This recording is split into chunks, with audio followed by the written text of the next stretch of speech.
SS travel থেকে মোহাম্মদ সিরাজুল হক। আজকে যে আলোচনা করব তা হচ্ছে দুবাই ট্রান্সগার্ড কোম্পানি নিয়ে। যারা দীর্ঘদিন ধরে অপেক্ষা ছিলেন তারা ট্রান্সগার্ড কোম্পানি যেতে পারেন খুব অল্প টাকায় এবং খুব অল্প সময়ের মধ্যে ইদানিং ভিসা হচ্ছে। তো আপনারা অনেকেই বলেন, কমেন্ট বক্সে কমেন্ট করেন, হোয়াটসঅ্যাপে নক করেন যে ভাই দুবাই তো বন্ধ, আপনারা কিভাবে পাঠান? ভাই আমরা কোনো চুরি পারি না। আপনারা দেখেন প্রতিনিয়ত ভিসা হচ্ছে। এই যে ভিসা ইস্যু হচ্ছে 5/8/2026 5/8/2026 সন, মানে এই যে আজকে হচ্ছে 10 তারিখ, আর 5 দিন আগে ভিসা হয়েছিল আমাদের। তো এই যে এমপ্লয়মেন্ট ভিসা মানে কাজের ওয়ার্ক পারমিট ভিসা, কোনো ট্যুরিস্ট ভিসা না।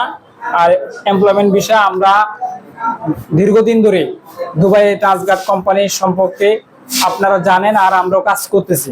তো যারা ইন্টারভিউ দিতে চান, আগামী মঙ্গলবার এবং বৃহস্পতিবার 2 দিন ইন্টারভিউ হবে, সরাসরি কোম্পানি প্রতিনিধি নিবে আপনাদের ইন্টারভিউ। তো কি কি ক্যাটাগরি আছে আমাদের কাছে? এয়ারক্রাফট ক্লিনার, মহিলা এবং পুরুষ। মহিলাদের বেতন হচ্ছে 900 দিরহাম, পুরুষের বেতন হচ্ছে 1005 দিরহাম। আর হচ্ছে হাউসকিপিং, জেনারেল ক্লিনার, এগুলোর বেতন হচ্ছে 900 দিরহাম। তো যারা সরাসরি কোম্পানির মাধ্যমে ডিরেক্ট কোম্পানির মধ্যে ট্রান্সগার্ড গ্রুপে দুবাই যেতে চান এমপ্লয়মেন্ট ভিসা নিয়ে, তারা সরাসরি এসএস ট্রাভেলের সাথে যোগাযোগ করুন অথবা স্ক্রিনে দেওয়া নাম্বারে যোগাযোগ করুন। আসসালামু আলাইকুম।